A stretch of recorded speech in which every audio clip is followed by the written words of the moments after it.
श्री रामचरितमानस के बालकांड में गोस्वामी जी लिखते हैं कि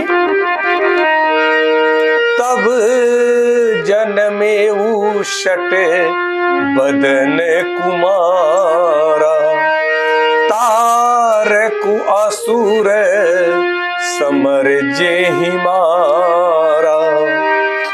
आगम निगम प्रसिद्ध पुराना, आगम निगम प्रसिद्ध पुराना।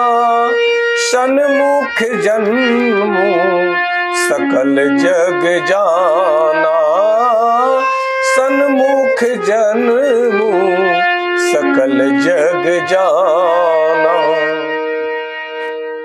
अत्यंत अद्भुत चौपाई है। कहते हैं कि तब जन्मे उषट बदन कुमारा, तारकु असुर समर जेहि मारा। आगम निगम प्रसिद्ध पुराना, सन्मुख जन्मु सकल जग जाना।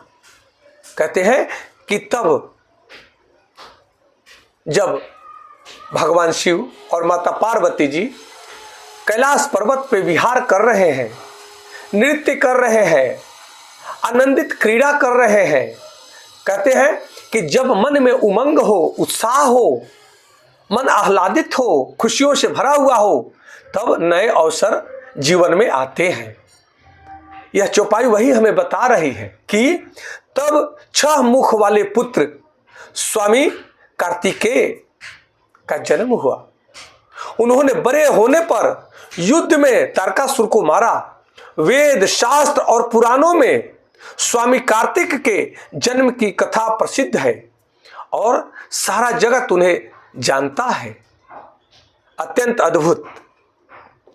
कहते हैं कि 6 मुख वाले कुमार कार्तिकेय का जन्म होता है माता पार्वती जी और भगवान शिव जी के द्वारा। अद्भुत पुत्र रत्न की प्राप्ति होती है।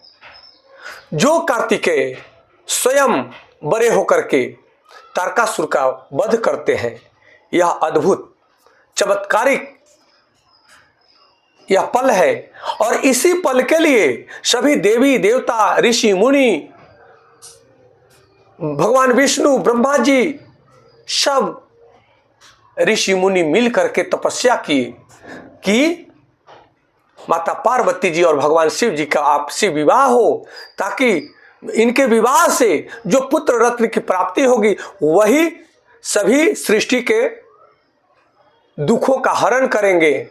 सभी देवी देवताओं, यक्ष, गंधर्व, मनुष्यों, हर प्राणियों की रक्षा करेंगे और असुरों का नाश करेंगे।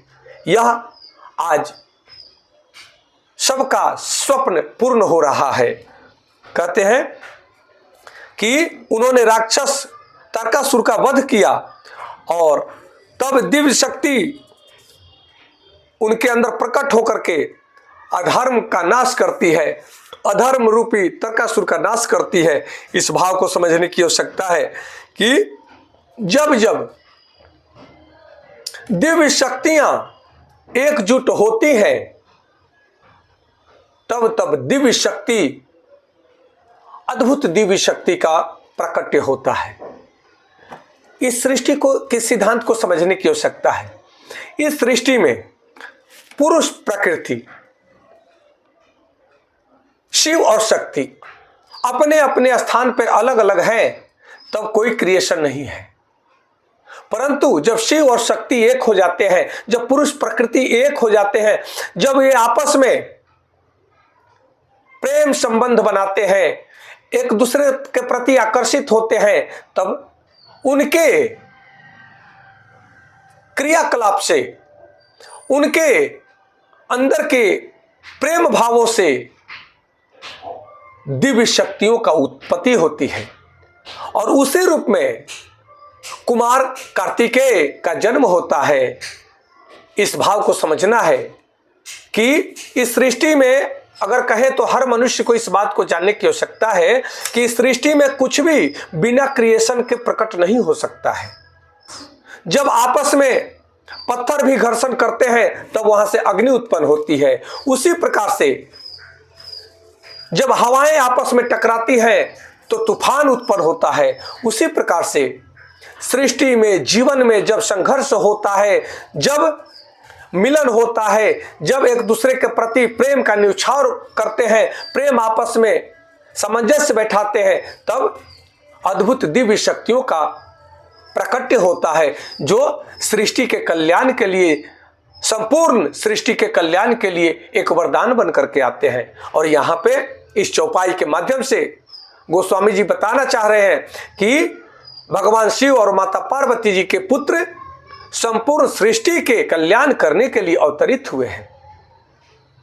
आइए कुमार कार्तिकेय को कोटि कोटि नमन करते हुए आप सबको कोटि कोटि नमन। हर हर महादेव। जय माता पार्वती जी। जय श्री राम। जय श्री राम।